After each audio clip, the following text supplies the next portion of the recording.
Hello बच्चों, कैसे हैं आप लोग। आशा करता हूं कि आप लोग अच्छे होंगे और अच्छी तरह अपनी पढ़ाई कर रहे होंगे। इस वीडियो में हम लोग डिस्कस करने जा रहे हैं न्यूटन के थर्ड लॉ ऑफ मोशन को। Newton's third law of motion हमने ऑलरेडी डिस्कस कर लिया है। न्यूटन का सेकंड लॉ, उसके बाद फर्स्ट लॉ। अब डिस्कस करेंगे न्यूटन का थर्ड लॉ। फर्स्ट लॉ में क्या बात थी कि जो हम नेट एक्सटर्नल फोर्स किसी बॉडी पर लगाते थे, तो लगाने के बाद अगर वो नॉन जीरो फोर्स आया, मतलब अनबैलेंस्ड फोर्स हुआ, तो बॉडी के वेलोसिटी में बदलाव आएगा, मतलब बॉडी एक्सेलरेट होगा। ठीक है, इतनी बात किसने कही? न्यूटन के थर्ड लॉ ऑफ मोशन ने। वहां से हम लोगों ने जाना। उसके बाद सेकेंड लॉ ये बताया कि कितना फोर्स लगेगा, वो फॉर्मूला दे दिया, force is equal to mass into acceleration, जहां पे मास को हम कांस्टेंट अज्यूम किए। ओके। उसके बाद अब ये जानेंगे कि एक बॉडी जब दूसरे बॉडी पर फोर्स लगाता है, तो दूसरा बॉडी भी पहले बॉडी पर उतने ही अमाउंट का अपोजिट डायरेक्शन में फोर्स लगाता है।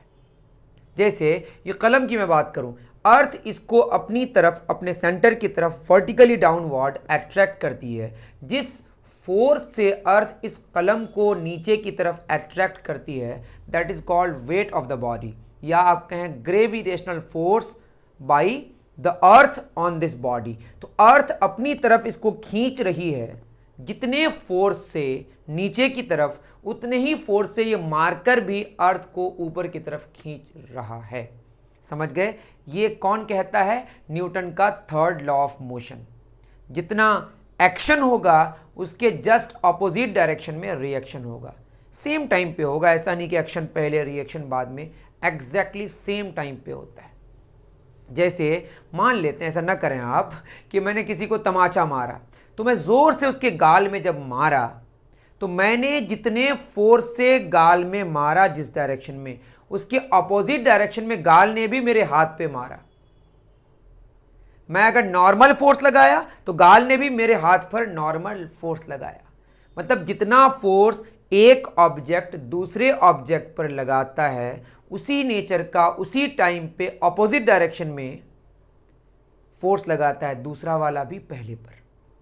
क्योंकि फोर्स सेम होता है, एक का मास अगर ज़्यादा होगा तो दूसरे का, जिसका मास ज़्यादा होगा तो उसका एक्सेलरेशन कम होगा। वो अलग बात है, उस पर अभी नहीं जा रहे हैं। तो इससे पता चला कि एक ऑब्जेक्ट जब दूसरे ऑब्जेक्ट पर फोर्स लगाता है, तो दूसरा ऑब्जेक्ट भी पहले ऑब्जेक्ट पर फोर्स लगाता है, उसी नेचर का उसी टाइम पे ऑपोजिट डायरेक्शन में उतने ही वैल्यू का।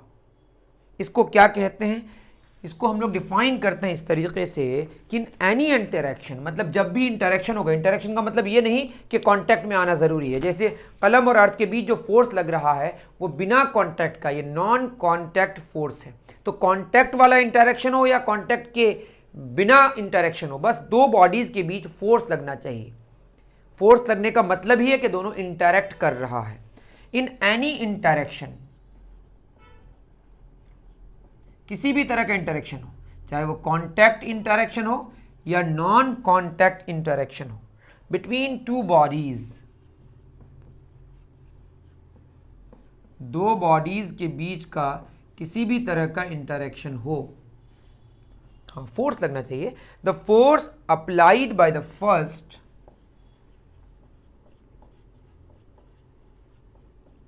एक बॉडी पर एक इंस्टेंट में कई तरह के फोर्सेस लग सकते हैं, कई तरह के। लेकिन हम जब बात करेंगे एक तरह के फोर्स की, जैसे इस कलम और अर्थ की बात करें, हम ग्रेविटेशनल फोर्स की अगर बात करें, तो अर्थ ने अगर इस कलम पर ग्रेविटेशनल फोर्स लगाया, तो कलम ने भी अर्थ पर ग्रेविटेशनल फोर्स लगाया। समझ गए? ऐसा नहीं कि इस कलम पर और फोर्सेस नहीं लग रहे हैं, इसको मैं से पकड़ के रखा हूं तो हाथ का सरफेस भी तो ऊपर की तरफ फोर्स लगा रहा है। तो ये अलग इंटरेक्शन है, हाथ का सरफेस और कलम के सरफेस का। जितना फोर्स हाथ का सरफेस कलम के सरफेस पर ऊपर की तरफ फोर्स लगा रहा है, उतना ही फोर्स कलम का सरफेस भी हाथ के सरफेस पर नीचे की तरफ फोर्स लगा रहा है। तो यहां पे कई तरह के इंटरेक्शन। जब मैं एक इंटरेक्शन की बात करता हूं तो वो वही इंटरेक्शन की बात, ये ऑब्जेक्ट का मतलब दो ऑब्जेक्ट्स के बीच का जो इंटरेक्शन है। जब मैं बात करूं कि कलम और अर्थ का, तो कलम और अर्थ का अलग इंटरेक्शन है। जब मैं हाथ और कलम की बात करूं तो इन दोनों का अलग इंटरेक्शन है। समझ गए? तो in any interaction between two bodies, the force is the force applied by the first body on the second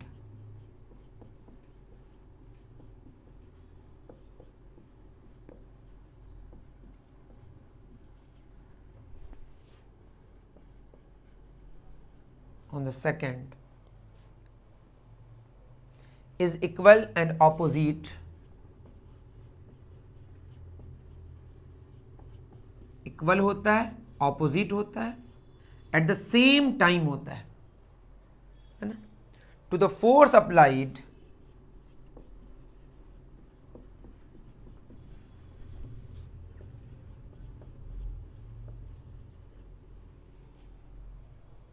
by the second body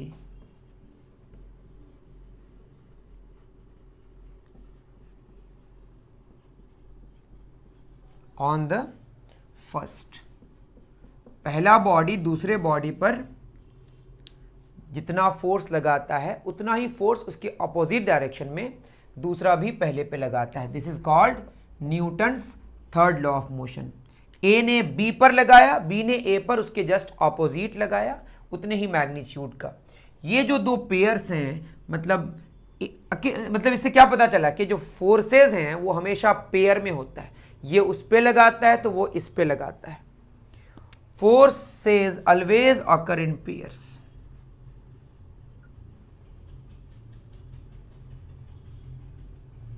ये हमने एक कंक्लूजन निकाला कि जो फोर्सेस होते हैं वो जोड़े में होते हैं, है ना। जब अर्थ और कलम की बात करें तो ग्रेविटेशनल फोर्स ऐसा नहीं कि एक ही लगा रहा है दूसरे पे, दोनों एक दूसरे पे लगा रहा है।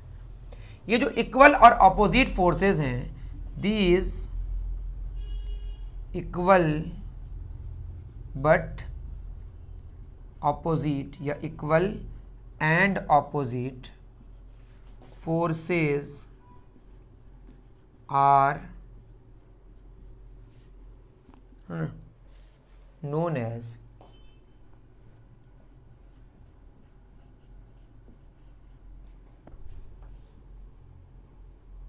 action reaction pair।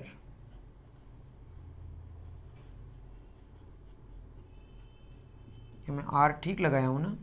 These equal and opposite forces is known as, दानी क्या सही होगा आप बताएं।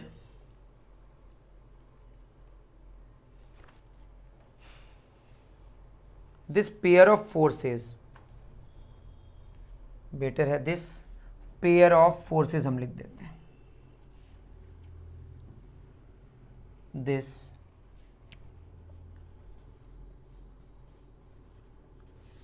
पेयर, PAIR, पेयर है ना, ऑफ फोर्सेस। अलग अलग पेयर होगा, पेयर्स लिखा हूं मैं, एक एक जो पेयर होगा जोड़ा होगा।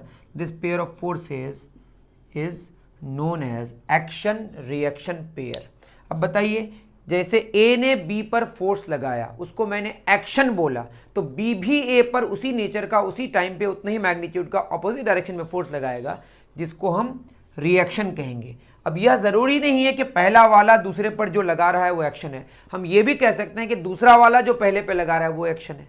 एक को एक्शन मानेंगे तो उसके रिस्पेक्ट में दूसरा वाला रिएक्शन होगा। ये जो एक्शन एंड रिएक्शन है, action and reaction are of same nature. अगर ए बी पर नॉर्मल फोर्स लगा रहा है तो बी भी ए पर नॉर्मल फोर्स लगा रहा है। ए बी पर अगर फ्रिक्शनल फोर्स लगा रहा है तो बी भी ए पर फ्रिक्शनल फोर्स लगा रहा है। एक्शन रिएक्शन की जब बात करेंगे तो एक्शन जिस नेचर का होगा, रिएक्शन भी उसी नेचर का होगा।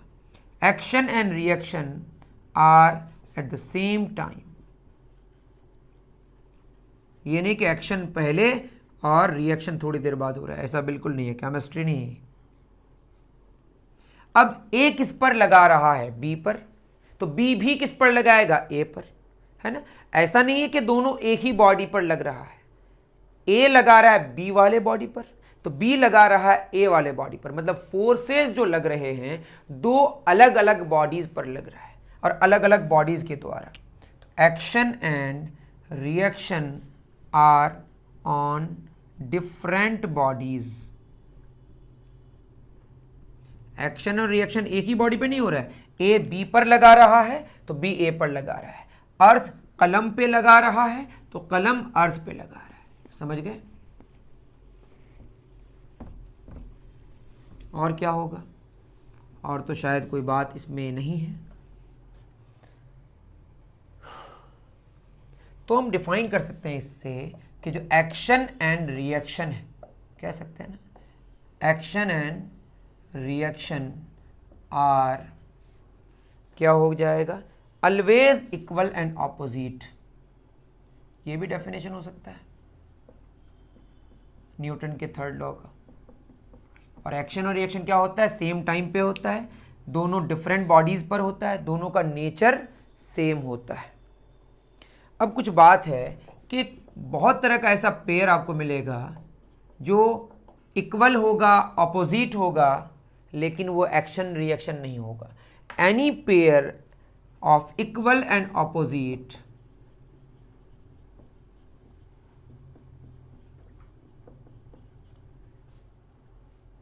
forces is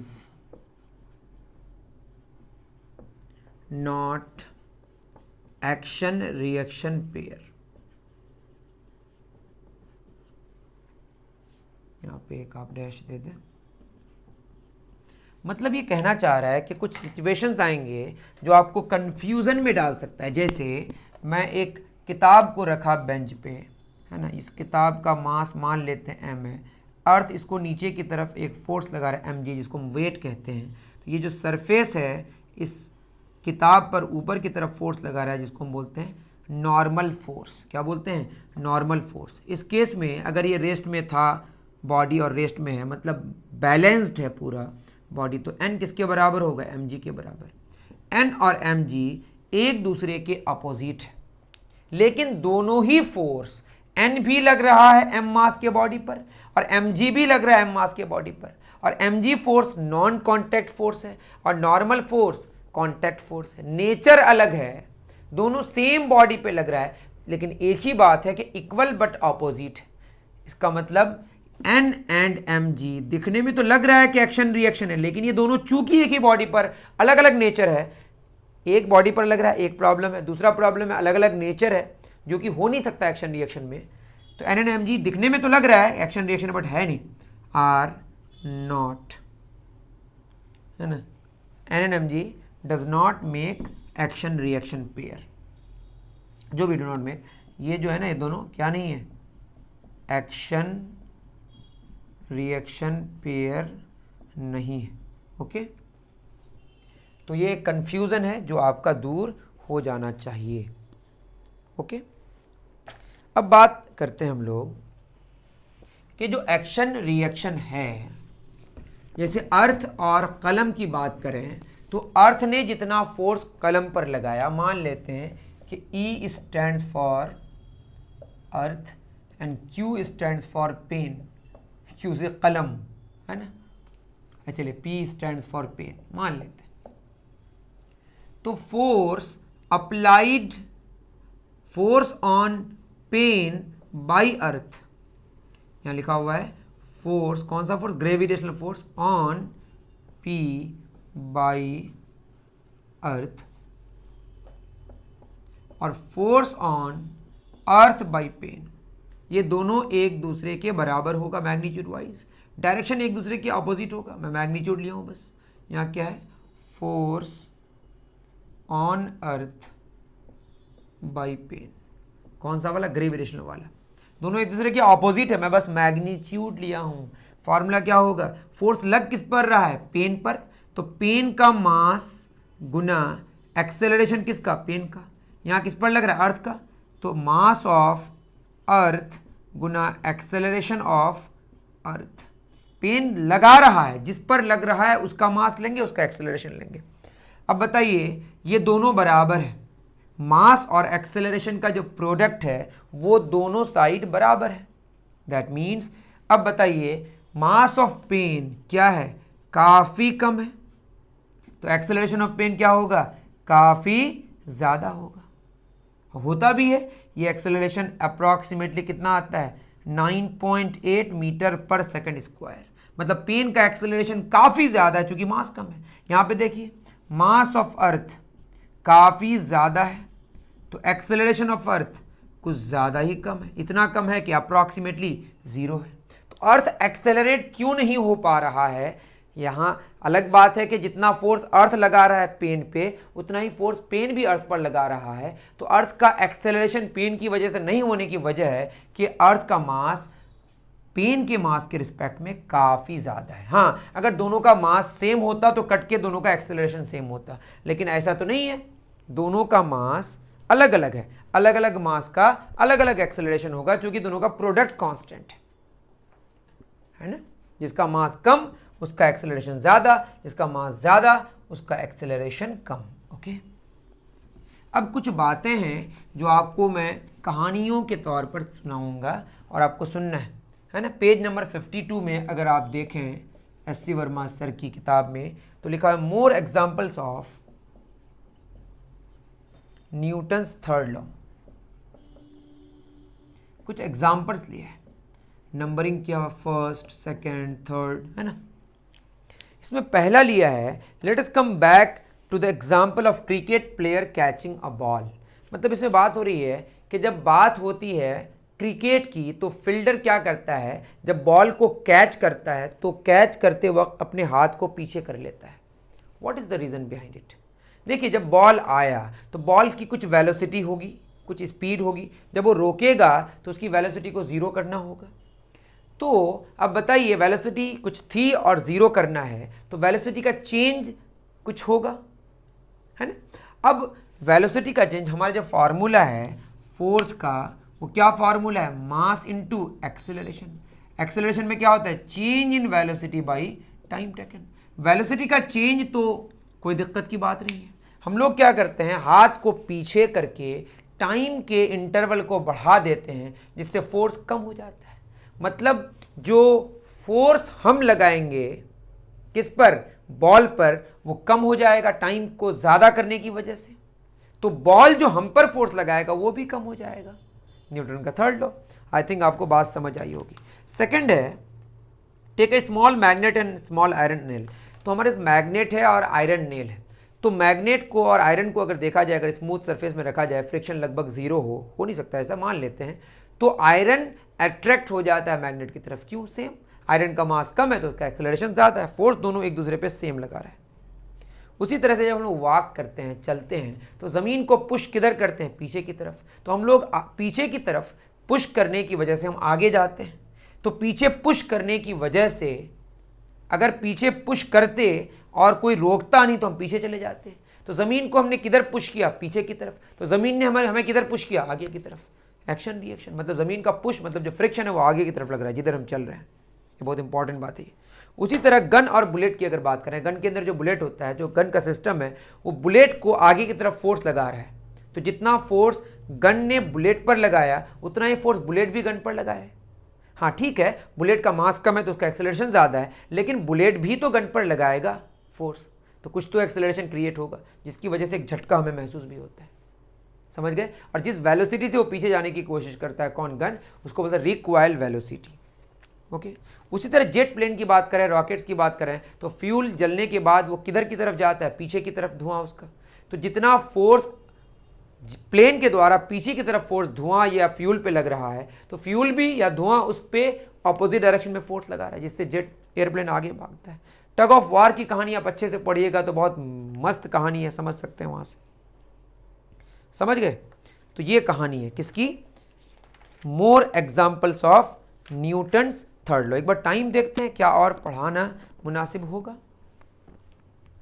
ठीक है, तो ये बातें हैं किसकी, न्यूटन के थर्ड लॉ ऑफ मोशन की। तो फर्स्ट लॉ में हमने जाना कि बिना नेट एक्सटर्नल फोर्स का हम बॉडी की वेलोसिटी को नहीं बदल सकते, है ना। बॉडी का वेलोसिटी का चेंज होने का जो रेट होगा, मतलब कितना होगा, उसमें कितना फोर्स लगेगा, वो हम कैलकुलेशन अगर करना है, मतलब पहले से हम ये जाने कि बिना नेट एक्सटर्नल अनबैलेंस्ड फोर्स का बॉडी की वेलोसिटी में बदलाव लाया नहीं जा सकता है। और जिसका ज़्यादा मास होगा उसका ज़्यादा इनर्शिया होगा। मास और इनर्शिया में रिलेशन जाने, मतलब उसमें रिलेशन मैथमेटिकली नहीं, मतलब जाने कि मास ज़्यादा होने से इनर्शिया कैसे ज़्यादा होता है। दूसरे में हमने जाना कि फोर्स का फार्मूला जो मास इंटू एक्सेलरेशन है वो कैसे आता है। तीसरे में हमने जाना जितना एक्शन होगा उतना ही अपोजिट डायरेक्शन में रिएक्शन भी होगा। और इसमें कुछ एग्जाम्पल्स भी हमने समझने की कोशिश की। तो हमारा फर्स्ट, सेकंड, थर्ड लॉ खत्म हो गया। नेक्स्ट हमारा होगा जो लेक्चर होगा कंजर्वेशन ऑफ लीनियर मोमेंटम पे। मिलते हैं फिर हम लोग नेक्स्ट वीडियो में। Thank you very much.